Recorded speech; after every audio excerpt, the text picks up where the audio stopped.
सबसे पहले central government, उसके बाद ग्रुप्स होंगे और उसके बाद स्टेट्स होंगे। सेंट्रल गवर्नमेंट के हाथ में सिर्फ फाइनेंस, फॉरेन अफेयर और कम्युनिकेशन होगा। बाकी जितनी भी चीजें होंगी वो सारी की सारी स्टेट जो है वो खुद डिसाइड कर लेगा। और ये जो पूरा सिस्टम बना के अंग्रेजों ने भेजा था, इस पूरे सिस्टम में सेंट्रल गवर्नमेंट जो थी वो बहुत वीक हो गई थी, स्टेट्स के पास ज्यादा पावर आ गई थी। और इसके बाद इसमें एक चीज और इन्होंने कह दी थी कि 5 साल जब हो जाएंगे तो कोई भी स्टेट चाहे तो अपनी मर्जी के हिसाब से ग्रुप को छोड़ के दूसरे ग्रुप में जा सकता है। और ये जो बाकी बचे हुए प्रिंसली स्टेट थे, ये चाहे तो इंडिपेंडेंट रह सकते हैं या फिर इंडिया के साथ मिल जाए। और तीसरी चीज, कॉन्स्टिट्यूएंट असेंबली, जो कॉन्स्टिट्यूशन बनाएगी इंडिया का, उसमें कौन कौन होगा। उसमें इन्होंने ये कहा कि जिस कम्युनिटी की जितनी पॉपुलेशन होगी उसकी परसेंटेज के हिसाब से कॉन्स्टिट्यूएंट असेंबली में भी उस कम्युनिटी के उतने ही मेंबर आएंगे, ताकि हर कम्युनिटी का रिप्रेजेंटेशन हो सके कॉन्स्टिट्यूशन बनाने में। अब इसमें पाकिस्तान बनाने की जो डिमांड थी वो तो पूरी तरीके से हट गई थी, लेकिन उसके बाद भी जिन्ना जो थे वो इस प्लान के लिए एग्री कर गए थे। और वो इसलिए कर गए क्योंकि जो पाकिस्तान वो डिमांड कर रहे थे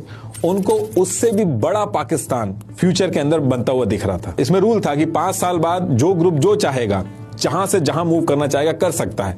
तो जिन्ना ने सोचा कि आगे चल के सेंटर के हाथ में तो ज्यादा पावर है नहीं, तो अपना और बड़ा पाकिस्तान बनाने में आसानी होगी। थोड़ा टाइम लगेगा लेकिन जो वो चाह रहे हैं वो अचीव कर लेंगे। लेकिन कांग्रेस ने इस चीज को पकड़ लिया था। कांग्रेस ने कहा कि चलो बाकी सारी चीजें तो इसमें सही हैं कि आप इंडिया को डिवाइड नहीं कर रहे हो, 3 ग्रुप में आपने बना दिया है, बस इसमें 1-2 चीजें चेंज करनी होंगी।